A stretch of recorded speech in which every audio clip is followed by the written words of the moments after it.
দেশের মধ্যে আপাতত বিজেপির ইস্যু হলো বাঙালি ধরে বাংলাদেশে পাঠাও। ওধারে মণিপুর জ্বলছে আর বিভিন্ন রাজ্যে ব্রিজ ভেঙে পড়ছে।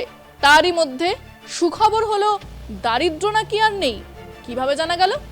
একটা হিসেব বলছে 1% মানুষের কাছে 50% সম্পদ আছে। 50% মানুষের কাছে দেশের 13% সম্পদ আছে।